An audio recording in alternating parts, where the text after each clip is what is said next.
우리 화곡동에는 까치산이 있고 까치역이 있고 까치시장이 있습니다.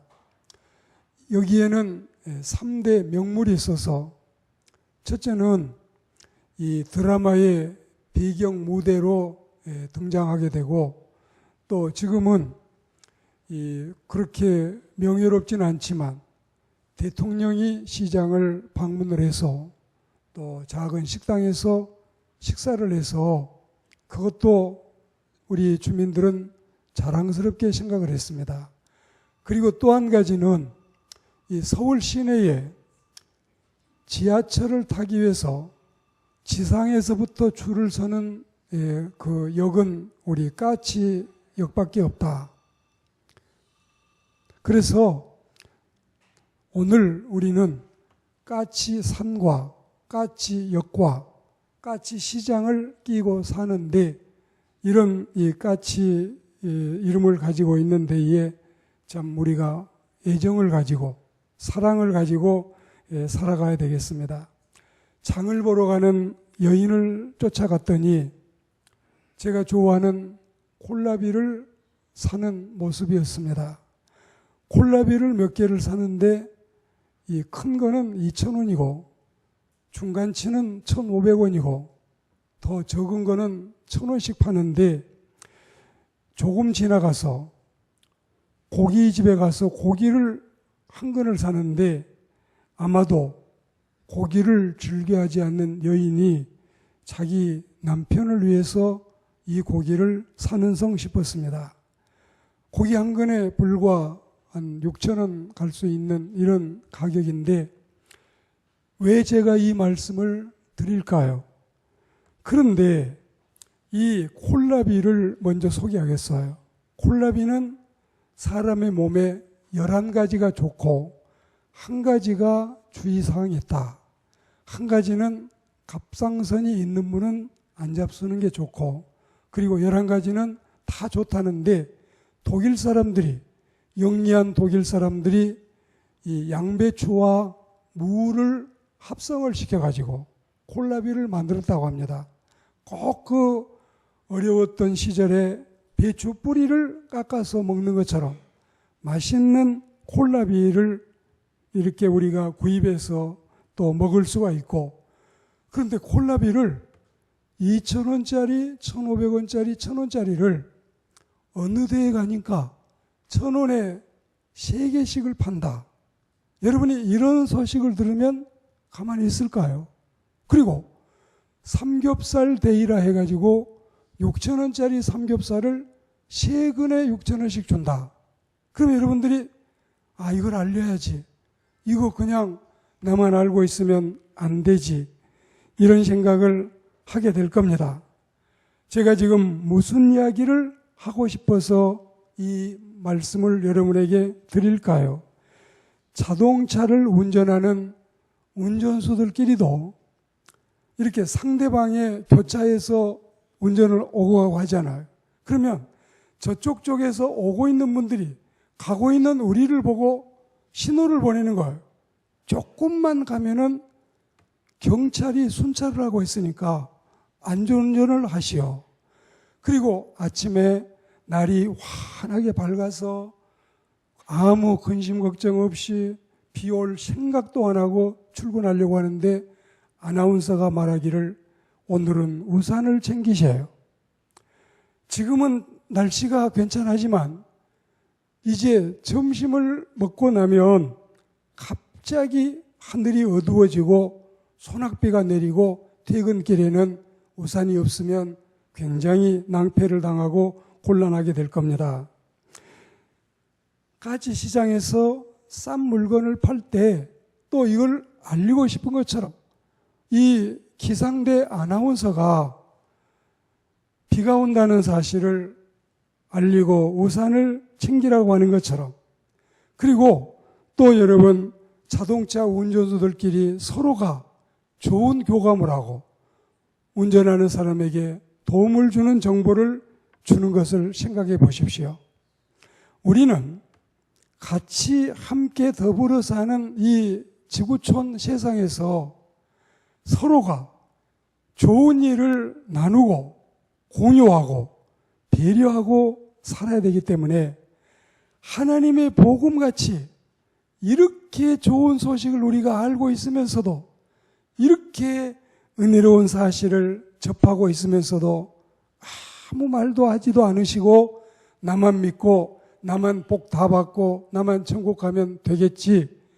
마치 요나가 전도하러 가라고 하는데 전도하러 가기 싫어요. 저 사람들에게 전도하면 틀림없이 회개할 거고 틀림없이 하나님께 돌아올 거고 틀림없이 나처럼 구원받고 복받을 터인데 나는 저 사람들이 잘 되는 꼴을 못 봅니다. 나는 배를 타고 도망을 가겠습니다. 그런 여러분 모습이 돼서는 안 된다는 뜻입니다. 어렸을 때 가장 하기 싫은 심부름이 저에게는 두 가지가 있었습니다. 부모님이 누구네 집에 가서 돈을 빌려오라고 한다든지 친구네 집에 가서 지난번에 빌려준 돈을 받아오라고 했을 때 이 심부름이 너무너무 하기 싫어서 그 집에 가지도 않고 그냥 이 문 쪽에 한참을 서 있다가 한 15분, 20분 서 있다가 돈이 없다고 나중에 오라고 하대요. 빌려준 집에도 가보지도 않고 빌려달라는 집에도 가지도 않고 돈이 없답니다. 나중에 오랍니다. 그런데 복음 전도는 돈 빌리러 가는 거 아니에요. 빌려준 돈 다시 달라고 받으러 가는 곤혹스러운 일도 아니에요. 믿으면 좋고 믿으면 되고 믿으면 복이니 나도 믿는다. 같이 믿자. 하나님이 당신을 무척이나 사랑하신단다. 그 사랑을 마음에 받아들여라. 이게 바로 복음을 전해주는 일이 아니겠습니까? 우리가 먼저 복음을 받았는데 우리가 가서 이 사실을 전하지 않는다면 누가 들을까요? 듣지 못한 사실을 두고 누가 믿을 사람이 있을까요? 로마서 10장 13절 말씀에 보면 누구든지 주의 이름을 부르는 자는 구원을 받으리라 하셨고 14절에 보시면 그런즉 믿지 않는 분을 어찌 부르리요? 듣지 못한 분을 어찌 믿으리요? 전파하는 자가 없는데 어찌 들으리요? 그리고 15절에 가보시면 보내심을 받지 않았으면 어찌 전파하리요? 17절에 보시면 그러므로 믿음은 들음에서 나고 들음은 그리스도의 말씀으로 말미암았느니라. 강력한 4대 부정 이후에 구원의 진리가 가장 사실적이고 논리적으로 결론을 맺고 있습니다. 자, 안 보냈는데 하나님이 보내지도 않았는데 전할 사람이 누가 있겠느냐? 전한 사람이 없는데 들을 사람이 누가 있겠느냐? 듣지도 못했는데 누가 믿겠느냐? 그러니까 여러분, 이 하나님의 진리는 주님이 사람을 정해서 가라고 보내야 되고 보낸 사람이 가서 외쳐야 되고 외친 사람이 외칠 때 들어야 되고 그 말씀을 들을 때 그 사람이 믿게 되고 그리고 믿게 될 때 하나님을 아버지라고 부르게 되는 것입니다. 이렇게 간단 명료하고 이렇게 단순하고 그리고 고린도서 말씀해 보면 전도같이 미련한 게 또 있을까요? 자, 여러분 보십시오. 별하별 기계가 발달이 되고 과학이 발달하고 놀라운 세상이 되어가고 있습니다. 그런데 전도하는 일은 옛날이나 지금이나 동일하게 똑같아요. 미련하게 보여요.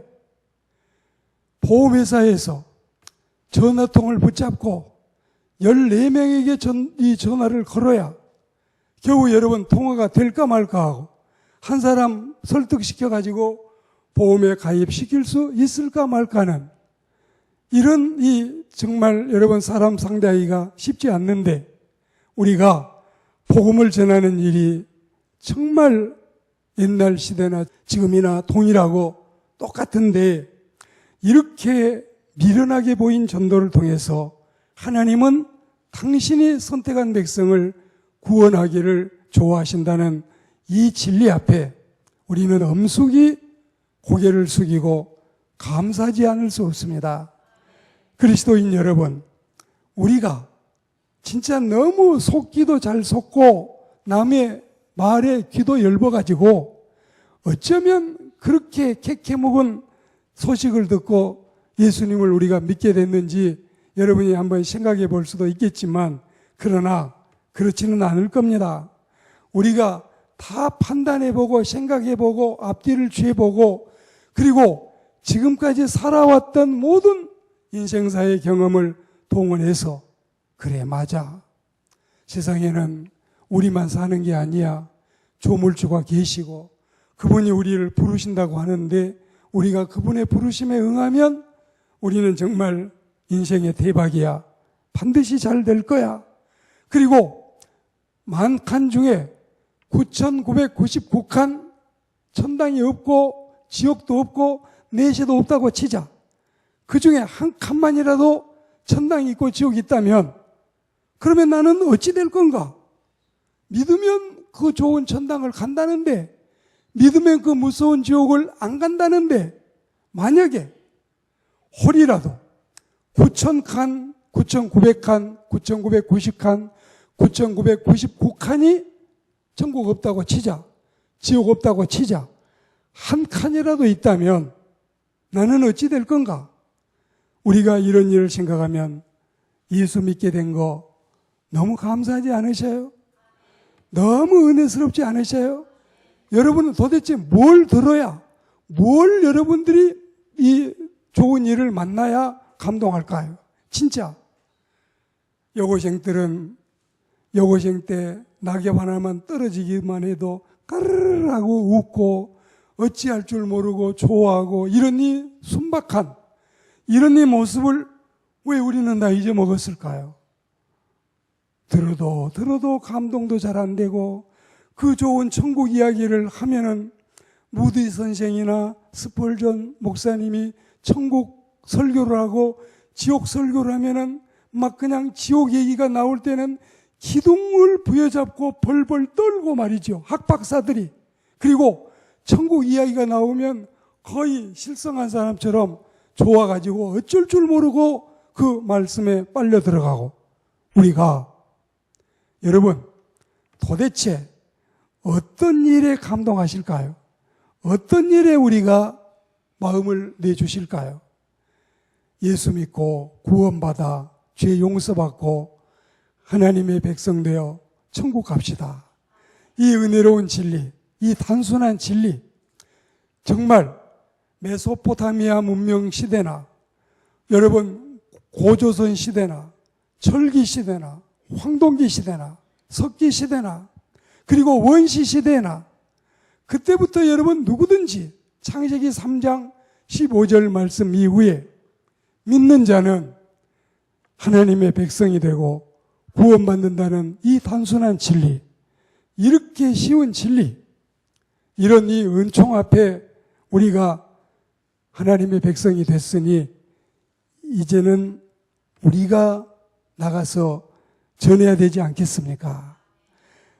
이게 가장 천국 가면 상급이 크다는데 이게 제일 주님께 칭찬받는다는데 이거 여러분 해보지 않으시겠어요? 500만 원 헌금하고 5천만 원 헌금하는 것보다 한 영혼 구원하면 훨씬 더 칭찬도 받고 상급도 받는다는데 헌금하는 거 겁 안 나십니까? 나는 5억을 하고 50억을 헌금해도 전도는 절대 안 할 거야. 이렇게 버티시겠습니까? 하나님의 은혜로 영혼을 구원하는 일 다시 한번 여러분의 마음속에 그리고 제 마음속에 새겨 생각해 보아야 할 줄로 믿습니다. 단 한 분이라도 단 한 영혼이라도 나중에 주님 앞에 섰을 때 너는 왜 혼자 왔니? 아무도 데려온 사람이 없니? 뒷머리나 뒤통수나 극적대고 있고 이러지 마시고 단 한 사람이라도 나 때문에 예수 믿고 구원받은 사람이 단 5이라도 단 10분이라도 있게 되는 이런 이 은혜를 우리가 누려보지 않으시겠습니까? 어떤 이는 적극적으로 나가서 현장에서 뛰고, 어떤 이는 기도의 지원군으로 협력하고, 어떤 이는 전도와 선교 사역을 위해서 헌금을 보내고, 우리는 어떤 모습으로든지 가든지 보내든지 우리가 동역자가 돼야 되겠습니다. 첫째, 우리는 아직 하나님을 부르지 못한 이들을 믿게 해야 되겠습니다. 두 번째로, 우리는 아직 복음을 듣지 못한 이들을 듣도록 해야 되겠습니다. 세 번째로, 우리는 아직 하나님을 믿지 않는 이들을 위해서 전파를 해야 되겠습니다. 그리고 네 번째로, 우리는 하나님께로부터 보내심을 받았으니 나가야 되겠습니다. 다섯 번째, 우리는 그들이 하나님의 말씀을 듣고 믿게 해야 되겠습니다. 이 일은 해도 그만 안 해도 그만이 아니에요. 이 일을 하면 좋고 안 해도 무방하는 것이 절대 아닙니다. 이 일은 생명을 내놓고 물질도 써가면서 쉰들러 리스트처럼 반드시 해야만 하는 지상 명령이요 주님의 최후 유언임을 믿습니다. 이 일은 하면 상이나 받고 말고 안 하면 그만이지 할 수 없지 뭐, 이렇게 끝날 일이 아니라는 뜻입니다. 고린도전서 9장 16절 말씀해 보시면, 내가 복음을 전할지라도 자랑할 것이 없으면 부득불 내가 할 일임이라. 만일에 복음을 전하지 않으면 내게 화가 임할 것임이라. 복음을 전해도 자랑할 것도 없고 부득불 거하든지 떠나든지 자든지 깨든지 시간이 있든지 없든지 복음을 전하는 이 일을 우리는 부득불 해야 되고, 자랑할 것도 없고, 또 반드시 전하지 않으면 화가 있다는 것은, 이 화는 쉽게 말씀드리면 저주인데요. 자, 이거 전하기도 좀 두렵습니다. 그러면 이 말씀을 여러분에게 더 사실적으로 연결을 시키겠습니다. 에스겔 33장 8절에 보시면, 악인이 죽는 건 자기 죄로 죽지만 그 핏값은 전하지 않는 내 손에서 찾아내겠다. 죽는 건 그 사람이 안 믿고 죽으면 지 죄로 죽겠지만 핏값은 내 손에서 찾겠다. 그리고 에스겔 33장 9절에 보시면, 전도자가 악인에게 경고를 해도 그가 돌이키지 않으면 그는 자기 죄로 죽겠지만 전도자는 책임을 면할 것이다. 그리고 생명을 보존할 것이다. 이건 어디까지나 핑계거리를 삼으라고 하신 것이 아니고, 이제 나는 이렇게만 하면 책임을 모면하겠구나, 그렇게 하는 차원보다는 하나님이 하시는 일의 책임 소재의 기준이 되고 판단의 근거가 되고, 그리고 하나님의 작정과 섭리와 상벌의 지침이 된다는 사실을 알아야 되겠습니다. 그야말로 전도에는 왕도가 없습니다. 그리고 전도에는 지름길이 없습니다. 세 번째로, 전도에는 특별한 비법이 없습니다. 왕도도 없고 지름길도 없고 비법도 없어요. 왕도와 지름길, 비법, 요령, 특수 비결, 이걸 찾지 말고 구령열에 불타는 내 가슴의 뜨거움, 그리고 진정성을 발휘해서 아이를 바빠서 동창회 2시간만 갔다 오면 되는데 아이를 맡길 데가 없어서 팔을 동동 구르는 사람에게 친정성을 가지고 내가 맡아줄 테니 걱정하지 말고 가서 잘 다녀오시오. 또 여러분, 뭐든지 그분들에게 도움이 될 수 있는 일을 해주고, 안 되면 옛날에는 상갓집에 이 우는 놋을 사고 팔기도 했습니다. 형제가 7남매, 9남매 돼야 울음소리가 많아야, 그래야 여러분, 물론 천국도 못 가고 예수 안 믿는 분들이니까 그런 일이 있었겠지만 곡소리가 커야 효자 효녀라고 하니까 그럴 때는 여러분 이 울어주는 사람을 놉을 사서 일당을 주고 같이 울도록 하기도 했었습니다. 어찌하든지 저는 옛날에 배가 고파서 고등학교 다니고 이럴 때 이 당군이라고 하는데 상여 매는 게 있어요. 거기 가면 옷도 주고 맛있는 먹을 것도 주고 또 여러분 작은 이 일당도 주기 때문에 상여 매러 가는 경우가 몇 번 있었습니다. 저는 이 KBS에 이 방청하는데 아르바이트도 해본 적이 있습니다. 거기 가서 꼭 참고 잘 앉아 있으면은 하룻밤에 뭐 이 밤새는 아니지만 4만 5천 원씩 주고 이런 걸 받기 위해서 그렇게 한 적도 있습니다. 여러분, 우리는 이 세상에 세상은 넓고 할 일은 많은 세상에 별의별 일들도 많이 있지만 정말 복음을 전하기 위해서 당신에게 오늘 내가 2시간을 사겠다. 교회 와서 딱 2시간만 예배드려주면 내가 당신에게 이런 대가를 해주겠다. 이런 마음을 가지고서라도 복음을 전할 마음 여러분 갖지 않으시겠습니까? 죄의 수렁에서 건져내서 함께 손에 손을 잡고 천국을 향하여 힘차게 전진해 나가겠다는 선한 마음, 선한 열심으로 선한 일을 해나가지 않으시겠습니까? 선행 중에 선행, 자선 중에 자선, 구제 중에 구제, 베품 중에 베품, 사랑 중에 사랑, 선물 중에 선물, 그게 바로 복음을 제시하는 일이 아닐까요? 그게 바로 구원의 길로 이끄는 복음 전도의 사역이 아닐까요?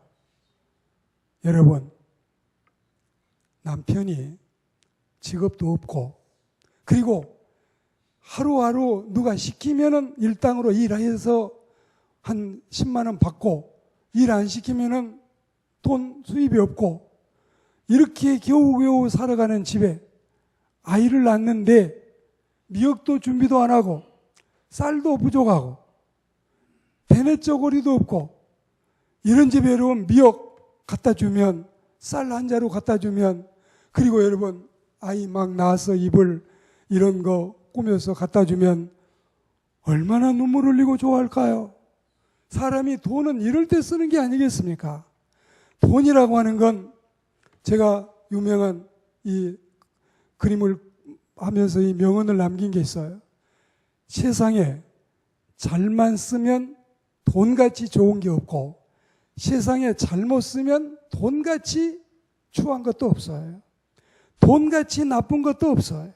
돈은 잘 쓰면 그렇게 좋을 수가 없어요. 그런데 복음을 전해서 그의 생명을 구원하고 복음을 전해서 그의 영혼을 살려낸다면 이거 여러분 구제에 비할까요? 이거 취업시켜주는 거, 직업 없는 사람, 일용직에 비정규직에 있는 사람 정규직에 넣어주는 거 그보다도 더 고마운 일이 있을까요? 그런데 그들에게 복음을 전해서 영원한 천국을 갈 수 있도록 인도한다면 이거 여러분 선행 중에 선행 아닐까요? 이거 정말 선물 중에 이보다 더한 선물 또 있을까요?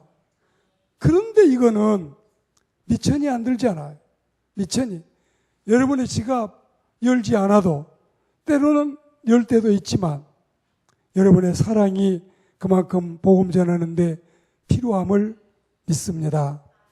가든지 보내시든지 여러분이 택일하십시오. 교회 식구 늘리는 게 전도가 아닙니다. 교회 건물 키우는 게 전도가 아닙니다. 전도는 영혼을 구원하는 일이고 전도는 하나님의 이상가족을 찾아주는 천국 아나운서가 하는 일입니다. 전도하는 일은 천국 아나운서의 역할이에요. 그리고 엄청난 선행이 아닐 수 없습니다.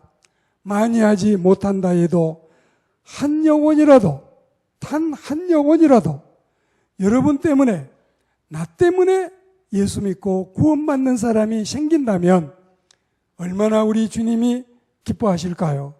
얼마나 칭찬하실까요? 제가 이 자리에 서서 3시간, 4시간 아무리 외쳐도 여러분이 그대로 순종하고 실천하지 않는다면 무슨 소용이 있을까요? 무슨 소용이? 우리 한번 받아해 봅시다. 내 인생 가운데 주의 영이 계시면 내가 바로 선교사요. 세상 사는 가운데 주의 영이 없는 자는 모두가 선교지다. 이 말씀은 진리예요. 주의 영이 없는 사람은 전부 선교지예요. 여기는 황금어장이에요. 여러분의 마음속에 그리스도의 영이 계시면 선교사는 따로 없어요. 우리가 모두가 다 선교사예요. 선교라고 하는 단어와 전도라고 하는 단어를 해외로 나가면 선교라고 하고 국내에서 하면 전도라고 구분하는 수도 있지만, 그러나 반대로 우리 국내에서 하는 걸 선교라고 해도 되고 해외에 나가서 하는 것을 전도라고 해도 돼요. 그리고 이거 선교 전도를 병행해서 국내에서 하는 것도 선교이며 전도이고 해외에서 하는 것도 또한 선교이며 전도임은 틀림없습니다. 성서나 성경이나 다 같은 이야기인데, 그러나 자유주의 학자들은 성서라고 하는 말을 즐겨 쓰고 복음주의는 성경이라는 말을 즐겨 쓰는 것처럼 어쩌면 선교와 전도는 따로 구분할 필요 없이 다 주님의 복음을 전하는 일인데, 우리는 하나님의 복음을 우리가 먼저 받았으니 우리를 통해서 또다시 주님을 받아들이는 사람들이 있어야 되겠습니다. 학원에도, 병영에도, 직장에도, 가정에서도 내가 주의 영이 계시고 주의 복음을 가진 내가 있는 곳 어디서나 선교사로서의 사명을 다하시기를 소망합니다. 말틴 루터는 돈이 없는 사랑은 사랑이 아니라고 했습니다. 현대 전도는 돈 없이 선교하기는 사실 힘듭니다. 170개국에 27,436명의 선교사들이 나가 있습니다. 국내에도 얼마든지 많은 사람들에게 복음을 전하기 위해서 우리는 주머니에 또 우리의 가지고 있는 것을 내놓을 수도 있습니다. 제가 작년부터 청량리에 노숙자들에게 가서 복음을 전하는데 다른 이야기는 안 하겠어요. 노숙자들이 정신도 해태해지고 아무 미래도 계획도 비전도 없고, 그리고 될 대로 살다가 죽겠다고 하는 사람들이 매일 치고받아서 상처만 있는 사람들이 교회가 세워져서 그 중에서 장로님을 5분이나 세우고 천사도 흠모할 수 있는 장로님을 5분이나 세워서 이분들이 교회의 기둥이 되고 말이죠. 그리고 모든 우리 식구들은 다 통장을 갖게 하자. 전부 다 통장을 가지게 하고, 그리고 재원은 주겠다. 밥은 먹여주겠다. 배고픈 사람은 삼시세끼 다 주겠다. 그리고 또 통장은 돈 모으면은 여기 방신 내라고 안 하고 밥밥 내라고 안 할 테니 당신들의 미래를 위해서 다 준비해라. 이런 일들은 다 누가 할까요? 이게 다 여러분 먼저 복음을 받은 사람이 김도진 목사님이나 이런 분들이 다 이 청량리 588 그 여러분 기녀들 사는 동네에 십자가의 깃발을 세우고 그 일을 30년 이상 해오고, 이제 이런 이 선행이 나라에도 알려져서 나라에서 우리가 식량비는 다 되겠습니다. 우리가 집을 짓는데 도움을 주겠습니다. 이거 여러분 전도하는 우리가 아니면 누가 할까요? 그래서 그 사람들이 정신이 맑아지고 그런 분들이 정상적인 생활을 하게 되고 그 안에서 결혼도 하게 되고 그리고 집을 구해서 독립해 나가게 되고 예수 믿는 우리가 할 일이 얼마나 많습니까? 또 여러분, 수많은 노숙자들에게 식사를 준비해서 제공하고, 얼마든지 예수교회는 우리 하나님 같은 훌륭한 이 귀한 분을 우리가 믿고 예수님 같은 메시아를 마음에 모시고 사는데 얼마든지 무궁무진하게 우리가 할 수 있는 일은 많이 있으니까 하나님이 다른 데다가 돈을 주지 마시고 여러분에게 벼락을 내리려면 여러분에게 돈벼락을 내리셔서 좀 우리가 물질도 좀 풍부해지고 또 우리뿐만이 아니라 산지 사방의 팔도 강산에 예수 믿는 사람들이 다 잘 돼서 선교사님도 많이 보내고 또 여러분 선한 일도 많이 하고 교회는 뭘 여러분 베풀고 나누고 같이 교류해야 복음은 더 부드럽게 그들의 가슴에 다가갈 줄로 믿습니다.